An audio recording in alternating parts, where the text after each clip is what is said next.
ഓം നാനാജാതി മതസ്ഥരെ ഒരുമയോടേകീകരിച്ച് മോദത്തോട് 73 നിമിതം വർണ്ണാശ്രമം ജീവിതം ധീനന്മാർക്കൊരു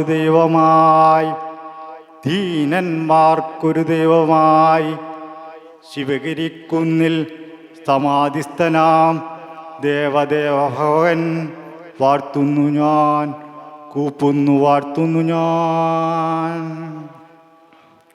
അത്യന്തം ശ്രദ്ധേയമായ ഈ വേദിയിലും സദസ്സിലുമായി ഉപവിഷ്ടരായിരിക്കുന്ന വിശിഷ്ട വ്യക്തികളെ, സജ്ജനങ്ങളെ, നിങ്ങൾക്കേവർക്കും എൻ്റെ വിനീതമായ നമസ്കാരം.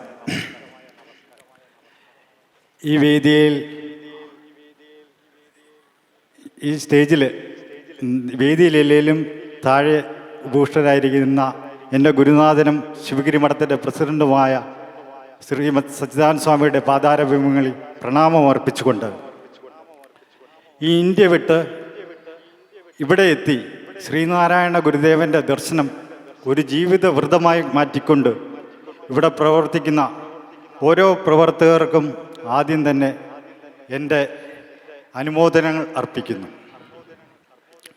ശ്രീനാരായണ ഗുരുദേവൻ 1924 ആലുവയിൽ അദ്വൈതാശ്രമത്തിൽ ഏഷ്യയിലെ ആദ്യത്തെ സർവമത സമ്മേളനം സംഘടിപ്പിച്ചു. അതിൻ്റെ 100-ാം വാർഷികം പ്രമാണിച്ച് ശിവഗിരി മഠം ലോകത്തിൻ്റെ നാനാഭാഗങ്ങളിൽ സമ്മേളനങ്ങൾ സംഘടിപ്പിച്ചു വരികയാണ്. അങ്ങനെ ആദ്യ സമ്മേളനം വത്തിക്കാനിൽ നടത്തി.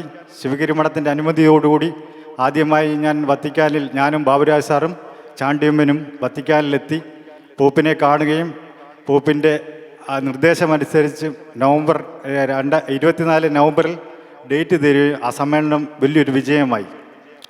അതിനെ ചുവടുപിടിപ്പിച്ചുകൊണ്ട് ഇപ്പോൾ ഈ ബ്രിട്ടനിൽ ഈ ലണ്ടനിൽ നമ്മൾ വലിയൊരു സമ്മേളനം സംഘടിപ്പിച്ചു.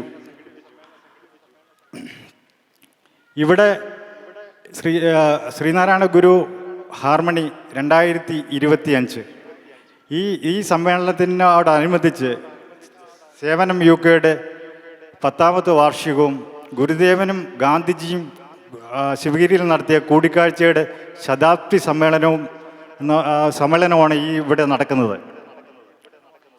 ഈ സമ്മേളനത്തിൽ ഗുരുദേവനും ഗാന്ധിജിയുമായുള്ള സംഭാഷണം, അതിനെക്കുറിച്ചൊക്കെ വിശദീകരിച്ച് നമ്മുടെ ഉദ്ഘാടകൻ എൻ്റെ ആത്മസഹോദരൻ അസംഗാനന്ദ സ്വാമി സംസാരിക്കുന്നതാണ്.